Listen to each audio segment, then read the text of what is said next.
Hello, lovelies. Good morning, good afternoon, good evening. Depends where you are watching from at this moment of the day. It's all about Wike and the Oshomhole. This is speech battle, retaliation, and fights. This is speech war, I call it. But before I go on with the news and what I want to say on this their Mozo Tussle, if this is your first time of watching, please kindly hit on the red subscribe button. By so doing, you help in promoting our YouTube channel and hit also on the bell notification sign so that whenever we make any video, upload it, you will be among the first people to get the notification. And may the Almighty God bless you in all you do as you also help in promoting our YouTube channel. Thank you, lovelies. Don't forget to share, don't forget to comment. Okay, it's all about Wiki and the Oshomhole. You could remember when Bayelsa governorship election in the tribunal was, you know, decided. The APC governor who won during the election was sacked, and the PDP candidate was asked to swear in and issued a new certificate of return as the duly elected governor of Bayelsa State. At that moment, the war started, the war began.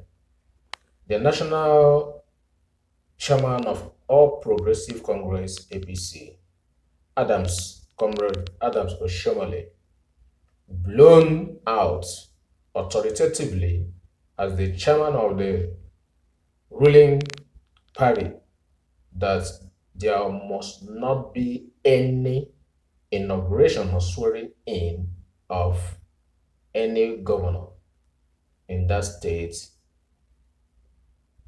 the next day being when the APC governor was supposed to be sworn in. And he was like, even the PDP governor will never be sworn in that day. So that was a very big challenge he thrown on the Bayelsa people and the PDP people, more especially the PDP people. Um, that, in fact, arose and attracted a lot of challenges. So that does not stop the Wike and other people challenged him. And in fact, they told him this will this will determine who is who in this country, whether he's an island in that particular country being Oshomhole. That even though he controls the party, that he will never control River State or Bayelsa State or any other state. So, but the major issue I'm talking about this case now on this platform is his challenge between Wike. I mean, the challenge between Wike and Oshomhole, when Oshomhole called him a tortoise challenging an antelope. So Oshomhole sees himself as an antelope, while Wike is a tortoise, and this grieved, you know, um, Wike, and Wike fired back, listening and listening. And before you listen to those videos where they challenge each other, which I'm going to tag now, I want to use this particular incidents between both of them to let us know that all these politicians, there is no permanent enemy and there's no permanent friend. You should be careful how when you fight for any of them. You will see two videos here where two of them met when the good was going well, and then now the crisis has started. You see the two tongues. You see that when A now becomes R.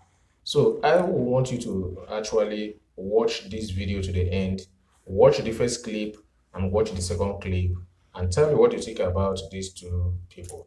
Wike challenged him of even not having a certificate, not even that he cannot even be proud of any school or institution he attended in Nigeria, being Oshomhole. And they mentioned numerous certificates he obtained. Watch. It's most unfortunate. You know, this is a country where you see people who don't have character. People who don't have character, people who would today sing one song and tomorrow they sing a different song. I think Oshomhole, as the national chairman of APC, is not a character, a man that anybody can associate with. First of all, I have never been violent, I will not be violent. However, even when you see a number of come to a house, if an umbrella comes to a house, will you plead with the umbrella to police? I beg you, leave my house. People think that armed robbers are only those who go and cut away money. The worst form of armed robbery is when you steal people's mandate. And just like what Oshomhole is noted for. He thinks because he's in the ruling party and therefore he can use security agencies to steal the mandate of the people. He was taught a lesson, a bitter lesson. And I want to repeat, if you come and steal our mandate, the people will respond accordingly. They will oppose their stealing of their mandate. And so Oshomhole thinks that when he comes, because the ruling party, he wants to steal the people's mandate, and therefore nobody should say anything, nobody should do anything. So stealing or armed robbery is not only associated to going to bank to rob the banks or going to houses to rob the houses. No. The worst form of armed robbery is when you steal the mandate of the people. And that's what it is. And I read when someone said that he can vouch for one man, one vote. How could a man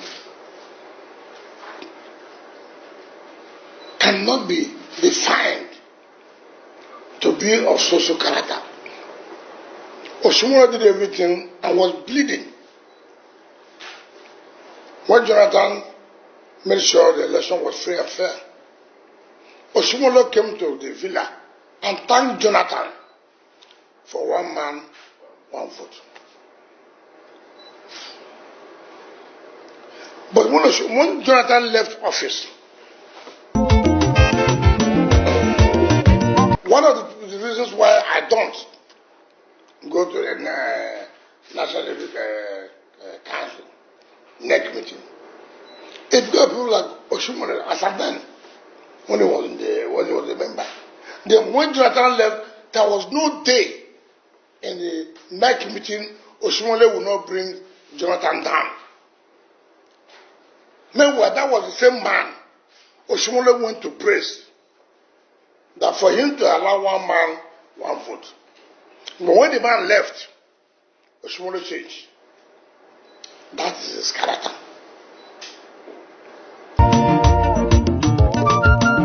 Nigerians know one matter that led to the amendment of the Electoral Act, where governorship election had to go to the Supreme Court, was because of Oshomhole's matter. Oshomhole knows that. Oshomhole knows that it was his matter that led to the electoral amendment, where governorship election had to get to Supreme Court. So he cannot come out to say he led a clean, or what do we call, that he was clean in terms of electoral process. That would be very bad. Oshomhole knows that. Oshomhole fought a godfather. Who is that godfather he fought? If he fought a godfather, why does he want to be a godfather today in the Edo State? If Oshomhole fought a godfather, why does he want to be a godfather? The impurity in this country is that People like Oshomhole ordinarily shouldn't be talking about what happens in Nigeria. But you can see what is going on. He said for the Godfather. At the same time, he wants to install himself as a Godfather in a Edo state. Why is he fighting Godwin Obaseki? Because the man does not take instructions from him. It's unfortunate. So Oshomhole cannot come out. And I've told him that you preach what you don't practice. Oshomhole claimed he was a unionist. Oshomhole said he worked in the textile industry. Mention one man who worked in the textile industry who is as rich as Oshomhole today. Mention one man, a unionist. Mention one man. No, these are people who will always preach what they will not practice. And he will come out and tell you, Oshomhole used to wear ordinary khaki. Today, Oshomhole wears safari with diamond buttons. And that's the kind of characters we'll talk about in this country. It's unfortunate. That's where we are. It's really unfortunate. Simply because I said you cannot destabilize this country. Who the hell is Oshomhole to say that nobody will be sworn in when the Supreme Court have made a pronouncement? Whether good or bad, I'm not saying that the judgment of the Supreme Court, I've never read it. I'm not saying that it's right or wrong. I'm not in a position to say that. But you cannot open your wide mouth to say it will never happen. Now it has happened. What will he do? But don't destabilize the country. Don't cause crisis for this country. You may be closer to the president or whatever you think. But that's not the way to retain your position as chairman of a party. Because you know, Oshomhole does not have the support of most of his governors because of the style of leadership. And it's very clear. So Oshomhole does not have what it takes to tell me that that I'm a man of violence. Oshomhole came from the background of an armed robber to steal our the votes of Rivers people. And Rivers people said, no, you cannot steal our votes. So that's what we call violence. If that is violence, then we should encourage it. That people will defend their votes. We defended our votes. And Oshomhole is ashamed that we defended our votes. And we say to continue to defend our votes tomorrow. Rivers State is not like a state Edo where he can talk to any governor. No, he cannot do that with us. He can't. And he knows that. And this will be the last time Oshomhole should open his mouth to talk to anybody from Rivers State. We're not at the same level. He knows that we're not at the same level. In terms of education, in the whatever, we're not at the same level. So he should be very, very careful. He should be very, very careful. Rivers State is not where you think that you control Edo State, as he's doing now, trying to bring down a sitting governor, trying to do everything because you want to install a governor. It depends on the people of Edo State to allow that. But for Rivers State, we will not allow anybody who wants to be a godfather. And that is what his problem is.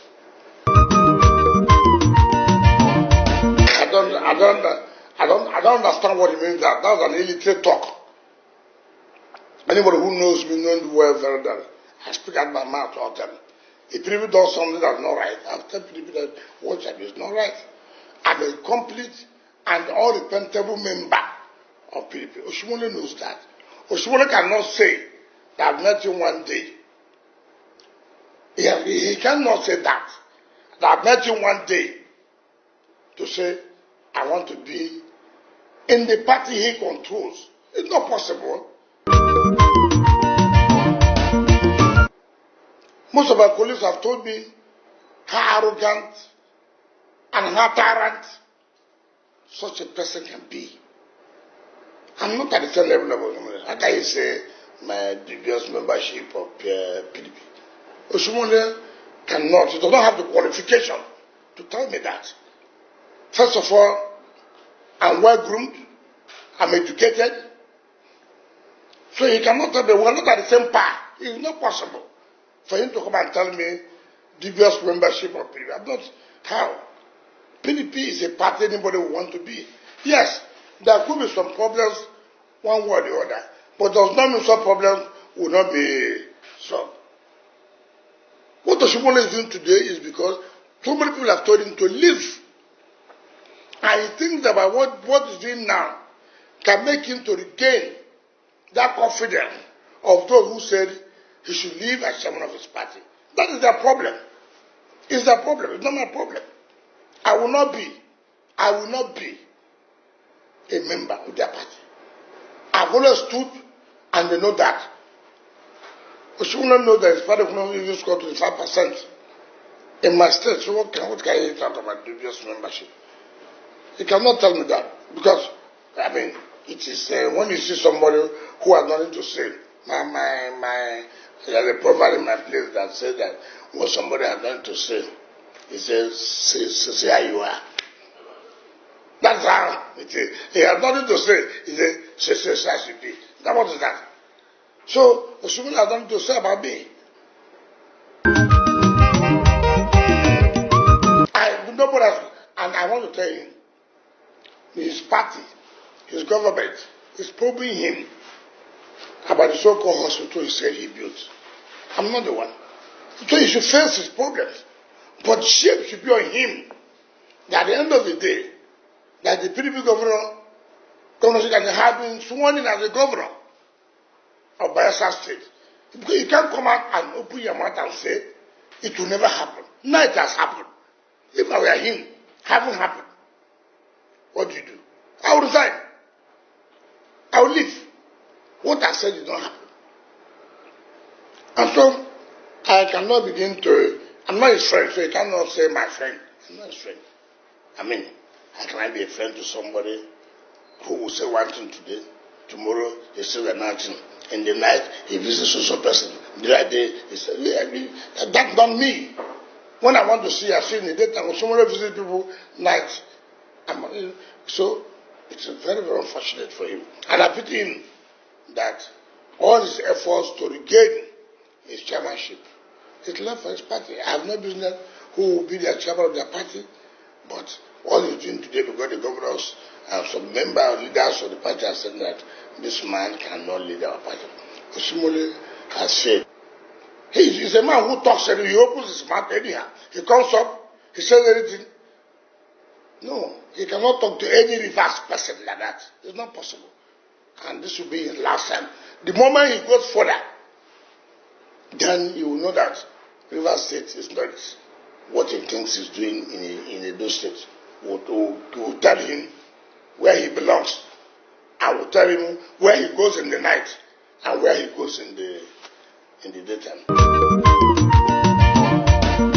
It's unfortunate for Oshomhole to even use that phrase. I don't know who is for him to refer me to a tortoise. It's most unfortunate. I'm well educated and I'm well read. I don't know the certificate Oshomhole has. I was in Ministry of Education. Oshomhole cannot boast of a certificate of education educated by background. So I don't know how he becomes an antelope and me becoming a tortoise. It's very unfortunate. That's why we see in a country like this how somebody who is not even okay, by definition they say illiterate is somebody who can read and write. Okay, maybe, but in all circumstances, how could Oshomhole, if not Nigeria is a country where anybody can be anything, compare himself to me? How? In what application? I am well read. I'm a lawyer. I'm a law bencher. I have a first degree in political science. I have another degree in law. And I went to Nigerian law school. And I passed well. Today I'm a law bencher. Let Oshomhole tell me which university he attended, one, that he will tell me that I'm a tortoise that is at the how?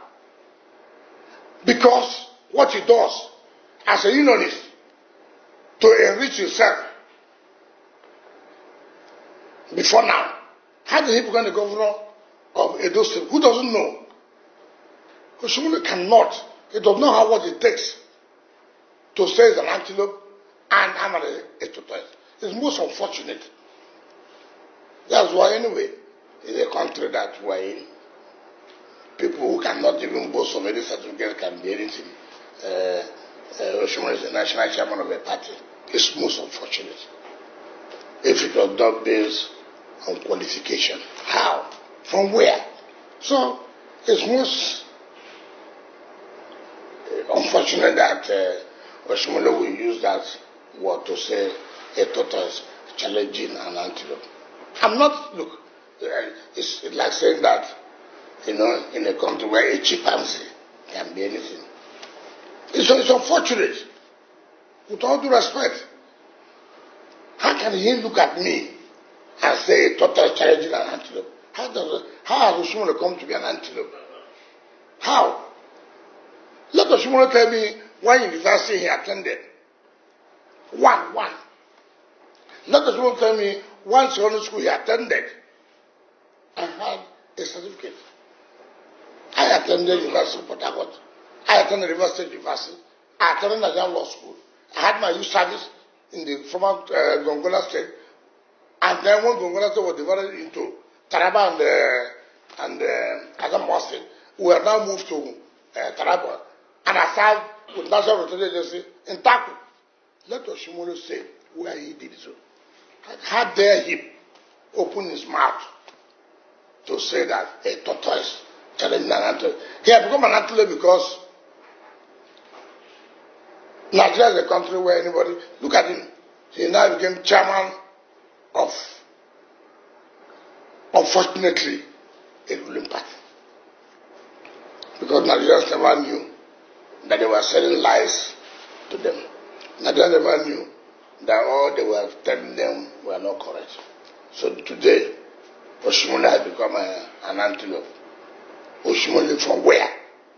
I don't even, from where to talk to a reverse person that is an antelope.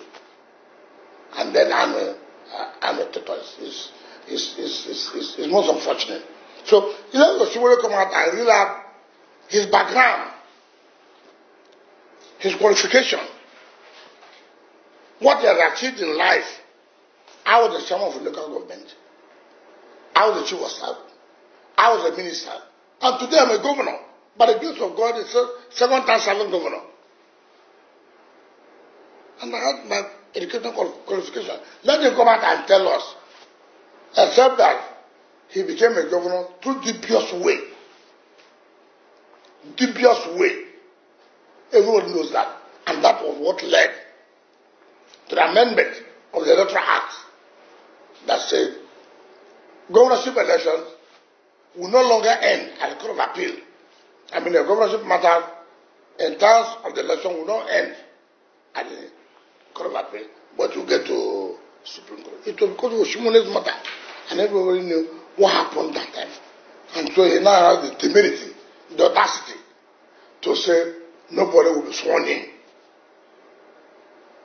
You can imagine such character trying to cause crisis in Nigeria. And nobody wants to call him to order. But for people like us in River State, Oshomhole had no. He came here. Because of Oshomhole's his party lost so many areas they ought not to have lost. Because of his style of leadership. What made them not to have candidates in River State? It was Oshomhole. What was the problem in Zamfara? It was Oshomhole. What had led the problem they have in Bayelsa? Oshomhole. He takes from two sides. Oshomhole corrects from two sides. Not a man of the integrity. So I don't think that anybody will even give a thought to him to say that a tortoise challenging an antelope. It's most unfortunate for him. Very much unfortunate for him. And to step forward here and say a few things, and then I'll invite the Prince, Uche Secondus, to also say a few things. Your Excellency, sir, Comrade Adam Oshomhole.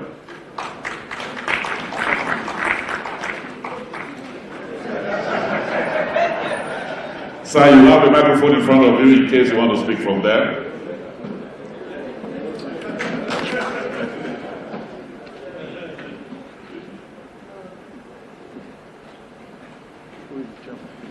election, who was tutored by the most peaceful former governor, Chief Dr. Wike of Rivers State. He had just told me that, given the embrace, the warm embrace between me and Secondus, that I should come to Rivers and then my condition will change. I also want to apologize that I came after Secondus, because we agreed that I should always come first, and he should always come second, because it's Secondus in the world. Let me appreciate all the distinguished jet to congratulate my namesake, Eric Osagi, for this book. I feel for people like us, talking is cheap, but writing can be quite challenging. And I had the privilege of working with Eric. I stole him from the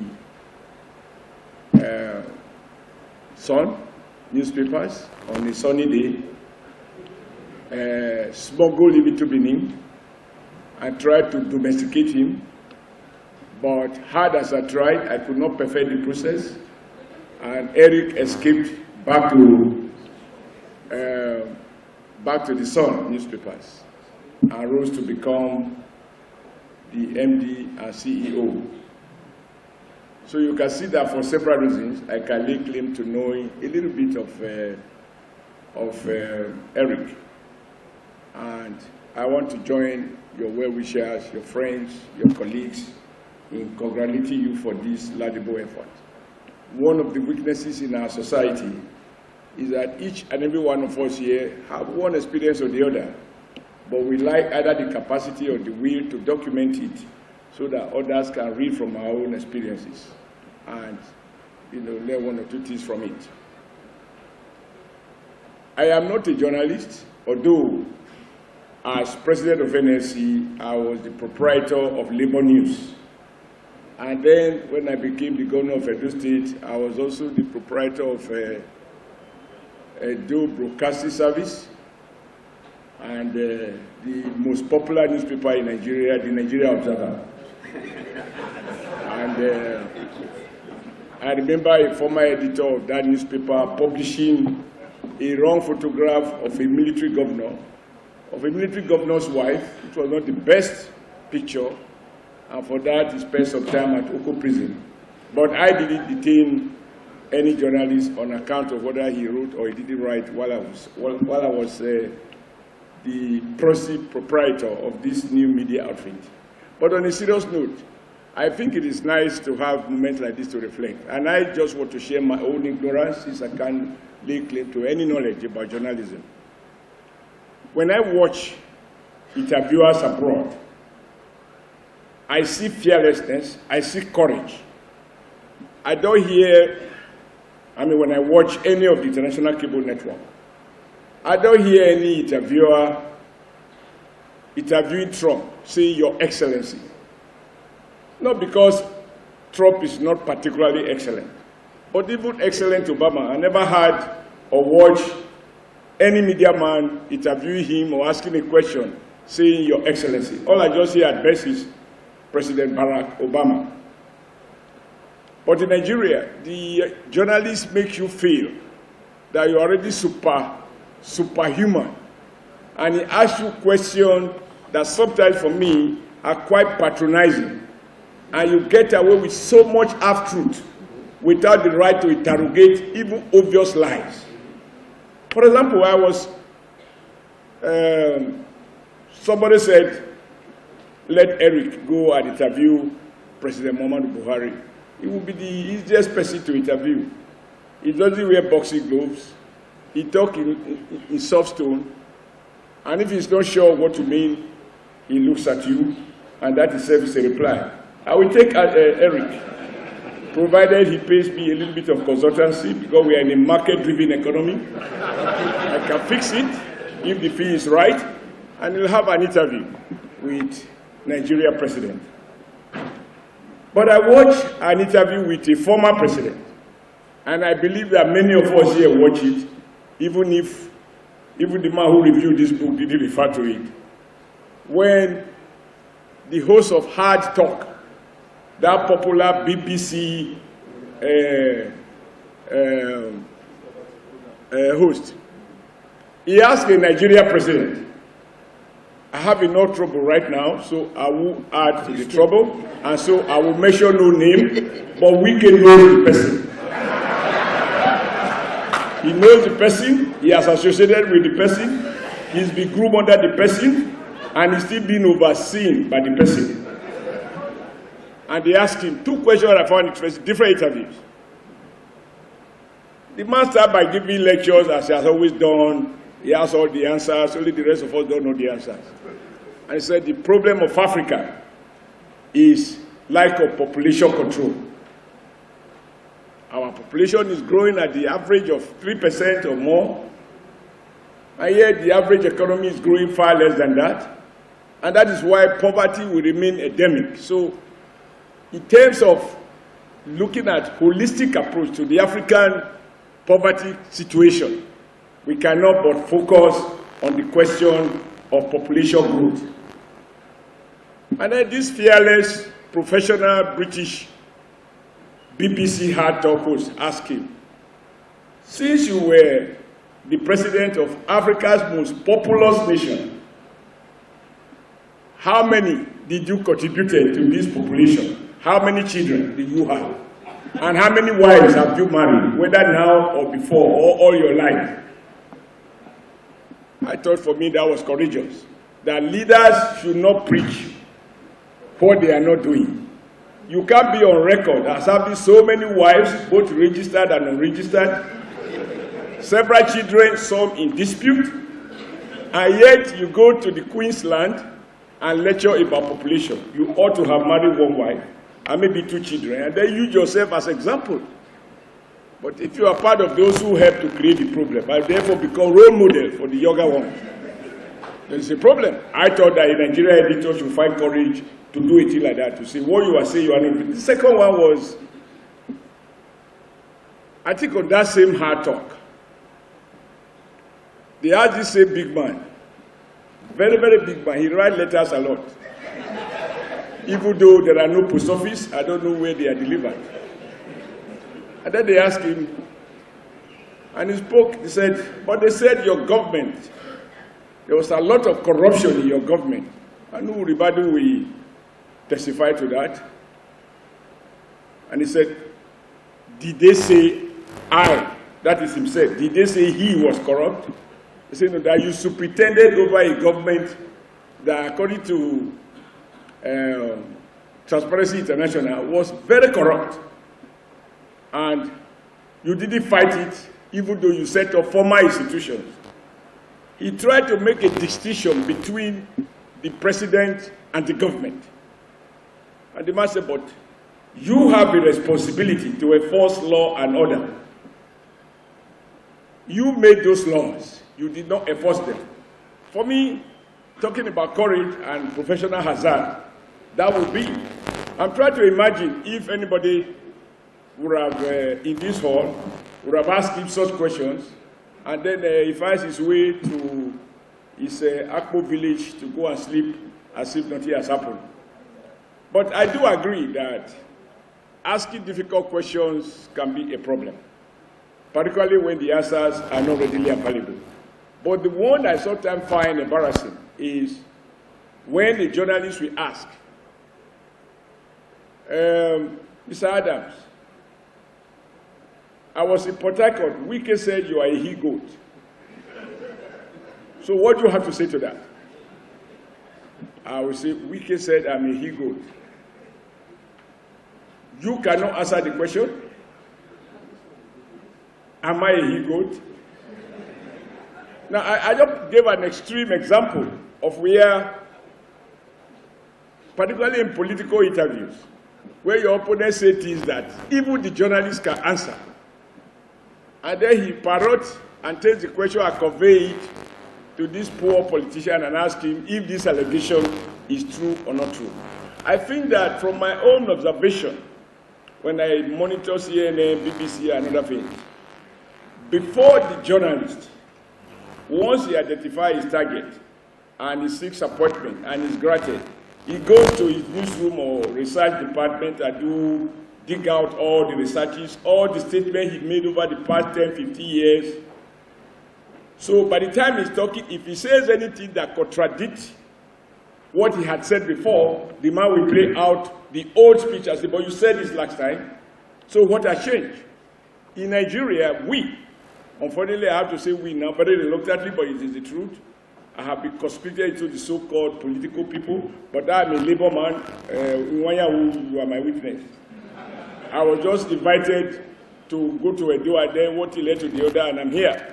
And now Secondus and I are being categorized as politicians, but I'm basically a labor man, and that is why I'm still about peace, about negotiations, about reconciliation, etc., etc. But let me conclude by saying to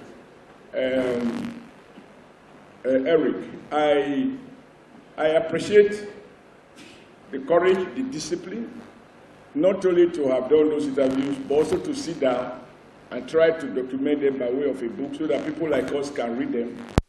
Should we meet an Eric tomorrow interviewing us, we will learn from those interviews. But maybe you should also interview people who are not of power. Because all the big names that you mentioned, there are people, all those people put together, they are not equivalent to Nigeria. Nigeria is much more than those people. So we should focus below and interrogate them, at least to know what is their own expectation about their own country and their own evaluation about their own leaders. Not just these men and women of doubtful power. But I congratulate you for your initiative, and I hope you will do more too. And more women will feature on that, and they will also feature on the high table. Thank you very much.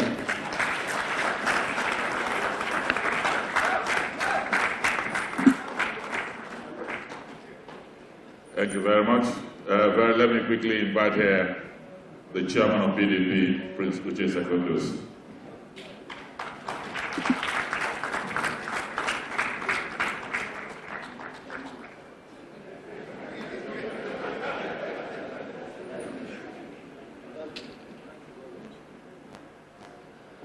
Your Excellency, in Nigeria, Your Excellency, my own governor, Wike, the chief celebrant and the author of the big interview, and our daddy, who when we were all children, as he has earlier explained, a rabbi who interviewed the first president of our country, Dr. Honorably, members of the high table, leaders of our country, gentlemen of the press, ladies and gentlemen.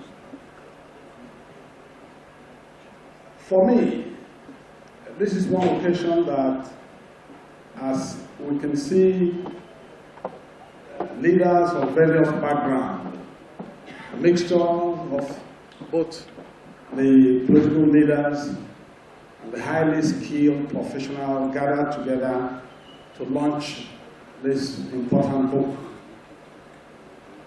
It is coming at the right time. The history of our country, and like my brother, my senior brother has said here, he has much explanation and rhetorics to make. I don't have that. My brother, senior brother, Chief Dr. Oshomhole. But to go straight to the point, from when Irabo interviewed the first president to the current day,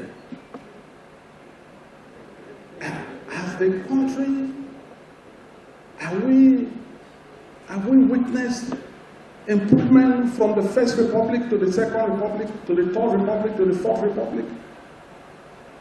The answer is with you.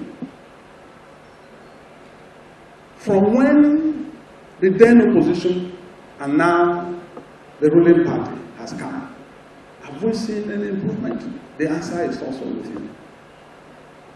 But most importantly, are we free now to speak? Even in the military era, journalists were vibrant and they fought for their rights. And it was tough, even for the military then. But you can see bills going to the assembly, bills submitting to anti-freedom of speech. But I believe that this book, The Big Interview, will be of benefit not only for the people here, but for the generality of the people in the country, in Africa as a whole. That one lesson that we must learn today, we are in a free world, free market. By 1960, I believe the Nigerian population was about 50 million people. Today we are talking about 200 million people. Simple data. The country had 4 major functional seaports. And today we have only 1 functional seaport. How can you talk about free economy? How can you talk about improvement on the economy? And so we need more of these interviews. And we need a vibrant journalism in our country. It is not enough to accuse. It is not enough for propaganda, false. Truth is very tough and challenging. And if you want to begin to cover the truth like light, one day, it will explode. And so, let me use this opportunity to congratulate the author, who has been described here as a man of the pen. He has distinguished himself, and that's why today we are celebrating him with his first book launch. And as advised by the elders, he's coming with the second one. And I believe that journalists and media houses, they should be honest to our country and Nigeria as a whole, so that the children yet unborn and the next generation will have the benefits to learn and to improve their environment. I want to thank the author and thank leaders who are gathered here for this book launch. Congratulations, Eric, and God bless all of you. Thank you very much. Now this is a moment that we shall be unveiling and publicly presenting the book. Let me invite here His Excellency, the Governor of Rivers State.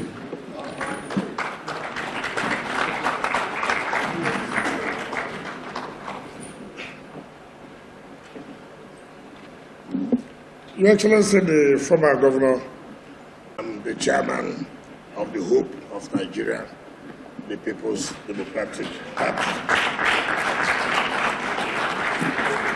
Members of the High Table, very renowned journalists, the celebrants, gentlemen of the press, ladies and gentlemen. I thought I was coming to just unveil and present the book, the interviews. But the chairman of APC has raised some issues which need to be addressed. And that is why there's a difference.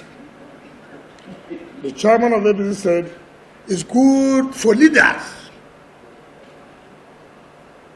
to preach what they practice and not to preach what they don't practice. I remember during the chairman's second tenure to the governor of Edo State, he came to the villa to thank the then president who He's ascribed to have been interviewed. He said, thank you for one man, one vote. Today, do we have one man, one vote?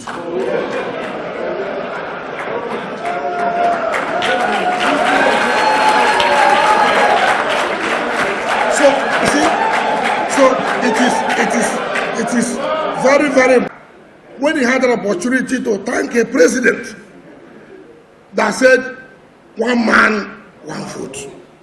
He should have carried it along to make sure that one man, one vote. So preach what you practice. 2, you remember, in their own time, they had what they call occupied Nigeria. Nobody was arrested.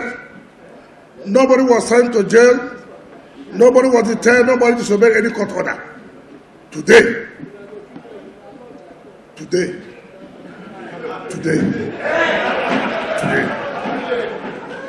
are they practicing what they're preaching? No.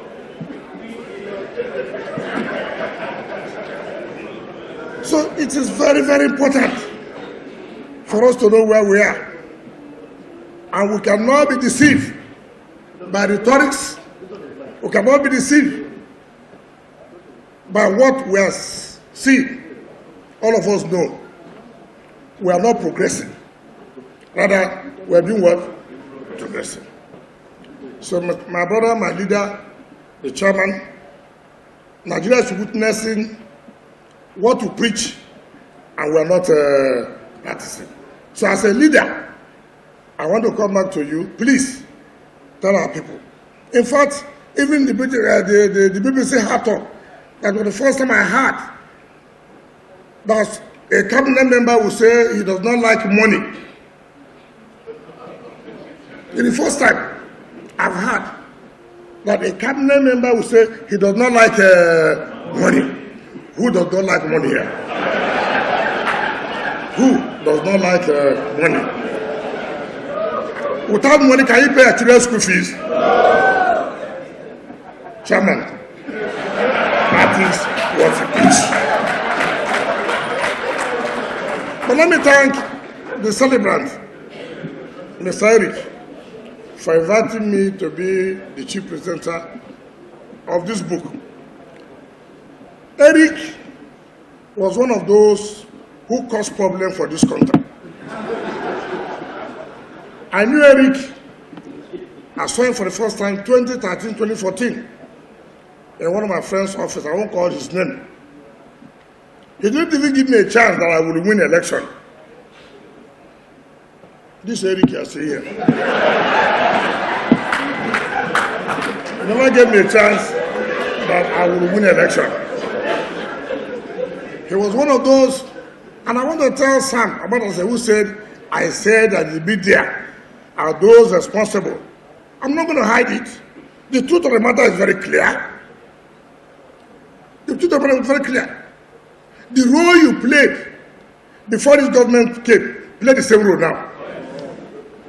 Play the same role. Why are you not talking again? Why are you not talking? So it's not that I said, you know what I said is correct. Because what you publish about River State is not correct. What you publish is what you are given to publish. I was thinking that my younger brother would have been here. He had left. He said he was going by 12. No. He said what you publish will affect the country. But he does not. He has forgotten that what you say about your state will also affect your state. Can there be Nigeria without states? When you demarcate your own state, will investors come? So why are you not preaching that journalists should not publish negative things about Nigeria? But you will say negative things about your own state. Preach what you want to practice. So it's very clear. So Eric is my friend. It was when I won election, I called him. I told you. All those things they were telling you is not correct. I will win, and I will win, and I will win. And I won. So many people say, oh, Eric fought, why are you his friend? I said, look, that is not how things are done. Eric is somebody that believes, when he believes in something, he goes ahead with it. Very principled. I like what the keynote addresser said. Even though the chairman tried to amend it, go and interview the president, they wanted to be the same thing. The chairman tried to amend it, and I like him. The chairman is a good, in fact, the publicity he gives to his party is very good, and the government, and that's why we should encourage him to continue to be the chairman of his party. I will encourage him, because the publicity he gives to his party, you know, he comes here, you see the way he has done it, very, very well. He said labor. I don't want to go into the issue of bad labor. I don't want to talk about labor. I don't want to talk about labor at all. I don't want to go to labor. I don't want to go to labor. Because if you see the kind of safari he wears now, it's not the same thing that time. It's not the same. Because as I was sitting with him, if you see the kind of safari, no labor man can wear that kind of safari.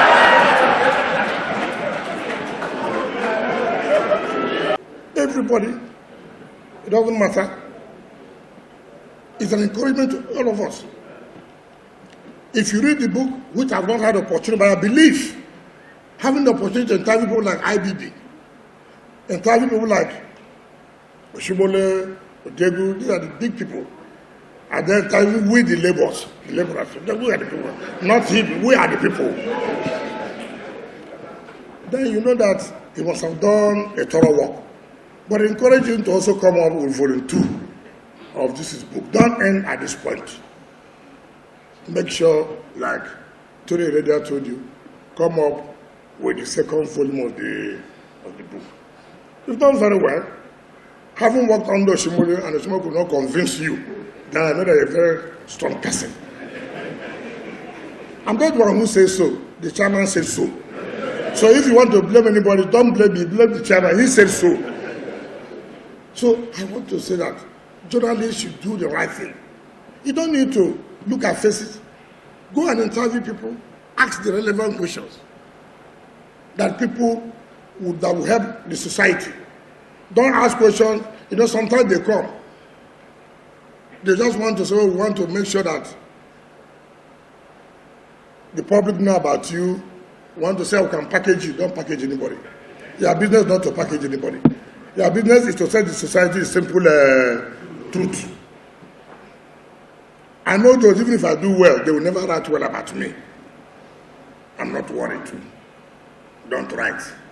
You wrote, I will not win, I won. Second choice, I will not win. Somebody knows I won. Very well. Even the Chairman of the Education tried in 2015. Chairman, he tried. But God was not on your side. God was not on your side. You know? So, we must encourage those who are hard working. And that's why I said I will not send anybody to represent me. I will come by myself to show the love I have for Eric. He's a dependable person. If somebody can go home and sleep, not with one eye closed, one open, with your two eyes closed. And that's why I said, I came in this morning and I was going. I don't like to come to Abuja. I don't come to Abuja. I don't. Because those who voted for me are not here. That's why I stay in my state. That's why I stay in my state. That's why I made it difficult for the chairman of ABC not to get 25%. Because I stayed there. I don't come here. How many of you have voted in River State? How many of you? So I don't come. Yes, you are in Abuja. Don't come there. Don't come. You are in Abuja. So I am a Rivers person that would love to stay in River State. In fact, the best city for me in this world is River State. The best city anybody can talk about is River State. I'm going back. I will stay here. I will stay here. I'm going back. Because there's not interesting me here. Come to River State, you will enjoy yourself. Beautiful fish, all those things, you get it. All this while you are here, you are eating artificial pond fish. I've invited Mr. Chairman to come to River State, even though they don't have water. But as for my brother, I can help them. Give them fresh fish, proper fresh fish. And you see how the whole thing, when he eats our own fish, he will see the difference. It's not the same. It's not the same. That's why he struggled to make sure that they get our state. He said, no, it's not possible. It's not possible. So, let me say, in unveiling this book with my leaders and to launch this book to support Eric, I'm not afraid of naming anything. Nobody. I'm not afraid of anybody. I will support him. I will launch this book with a sum of 20 million.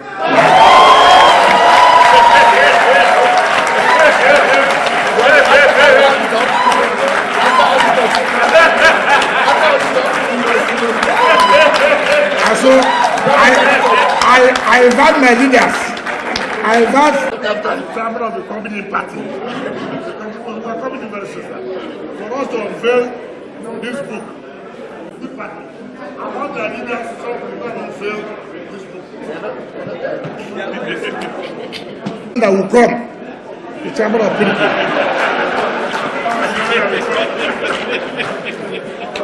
And members of the high table, thank you very much.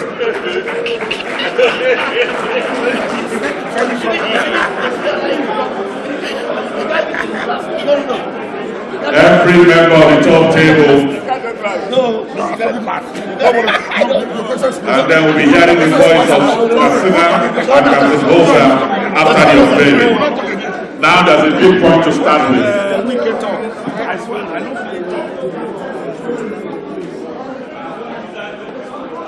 Let's get the mobile microphones.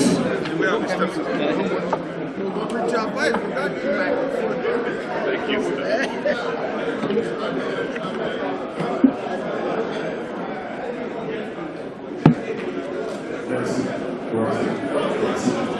So give him the microphone there.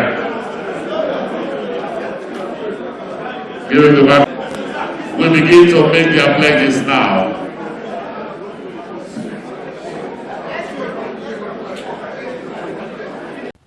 So my people, don't fail to subscribe and watch. Thank you for watching.